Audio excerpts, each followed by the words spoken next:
In this video, we'll be talking about how to solve trusses using the method of joints.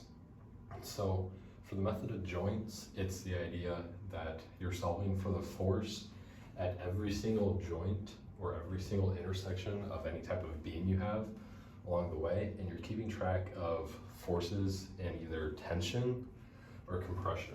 And those are two important ideas that you're going to need to be considering across each beam that you look at with each joint. Tension, meaning that they're pulling together, or compression, meaning that it's pushing apart.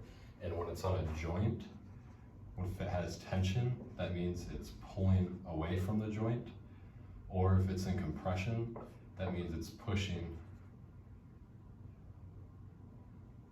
No, that was incorrect. If it's in compression, that means it's pushing towards the joint. Or if it's in tension, that means it's pulling away from the joints. Okay, so for the first step of method of joints, you're going to find global equilibrium. What that means is that you need to identify what forces are acting on the beam or where they are acting at and solve for them just in every spot that's already there. So in this, it looks like we have a point here that's a pin connection, and we have a roller here. So we'd have to recognize that there's a Y force here, and there's also an F of Y and an F of X here. I'm going to call that just B of X, B of Y. Maybe I'll call this A, B, C, and D. So this will be D of Y. Okay? So this we can solve just like any problem we have so far for statics.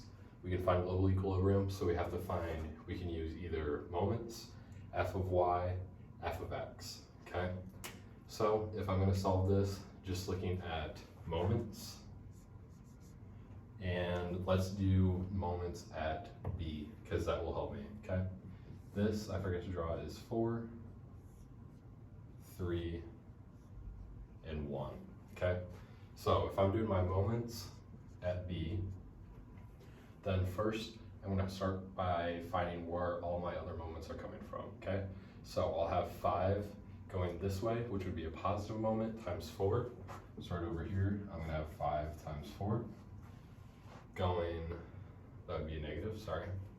This would be a positive because it's going this way. Negative is always clockwise. Positive would be counterclockwise. Then at C, we have a force of 8 times a distance of 3. That will also be negative. And then our positive, as I just said, is dy at a distance of 4. Okay? We know that moments equal to 0. So this we can solve. We got a negative 20, negative 24, positive dy of 4.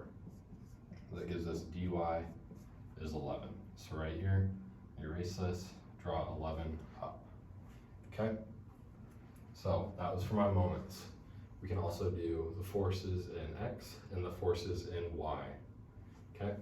So looking at my forces here, I can already tell that B of X is going to have to be the opposite of A. So B of X is actually going in this way. The way that I know that is if I did F of X, which we know is equal to 0, that I would have A being a positive 5, and B of X is the only other force acting on it. So I'd have 5 plus B of X, or in this case, B of X would be a negative 5, or a positive 5 if B of X is going in this direction. I like thinking about it in positive, so I'm going to put it in this direction. Okay? Last force then we have is F of Y. F of Y, I'm going to have 8 and 11.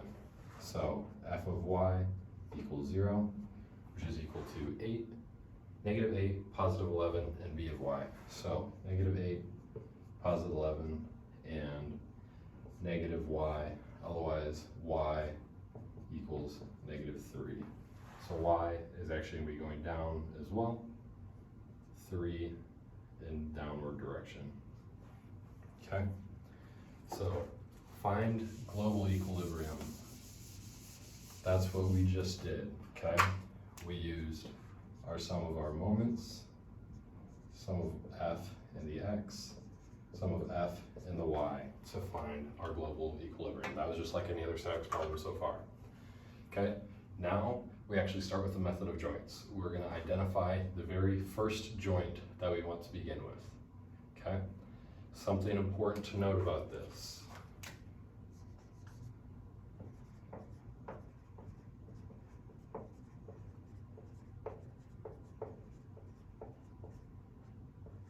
You can't choose a joint that is going to have any more than two unknowns. This is because when you're doing method of joints, you aren't going to be able to have any moments, and you aren't going to have any moment or forces in the z. You're only going to have an x direction and a y direction. So you're only going to have two equations. The most that you can solve for is two unknowns. Okay? So starting this, I'm just going to say that I want to choose point B to start with. Okay? Let me draw point B right here. Okay? And what does it say? Free body diagram of that joint. Okay, so we have 5 starting this way, 3 going downward. I don't know what this force is, and I also don't know what this force is, okay? The reason that I know I can draw those in that direction though, is because they're gonna have to be equal to 0, okay? So technically, if I wanted to write it out, I could do f of y and f of x equals 0. Could write that equation and find that this is going to be 5, this is going to be 3 in that direction. You can do this equation, it's fairly straightforward for this one, but if I wrote it out, it'd be -5 plus b of c and -3 plus a b. That'd give me that bc is 5 and ab is 3, right? As we just said, 3 and 5. Don't have to write that equation out, that one's a little more simple. Just proving that that would work in f of y and f of x. Okay, so now what I'm gonna do is I'm also gonna add those. And I have to be sure to recognize whether those are in compression or tension. As we just drew up here, if it's going away from the force, it's in tension, right? The object is pulling on the joints. So these are both going to be in tension. Okay. Moving on to my next joint. So we did the free body diagram of that joint. We used f of x and f of y. We solved for all forces and added them up here. Repeat at each joint. So now I'm going to move on to my next joint. I'm going to be at joint C. Okay. At this joint, if this was in tension at 5, we know that it's still going to be in tension at 5 or pulling away. Okay. We have an 8 going down. I'm assuming that it will go in that direction. If we find that it's negative, we can swap it around. And then we'll also have a force going in this direction. I know this will have to be going up, although this is going to be at an angle. If I wanted to, I could do a 3, 4, 5 triangle to find what this angle is at. This I'm just going to keep in terms of general numbers right now to keep proving my point rather than getting into the digits. But to find this, I'd break it into an x component and a y component. You draw it either way. And this is going to be my cosine. This is going to be my sine of that angle. And I could solve for those forces and then find the hypotenuse of that force, okay?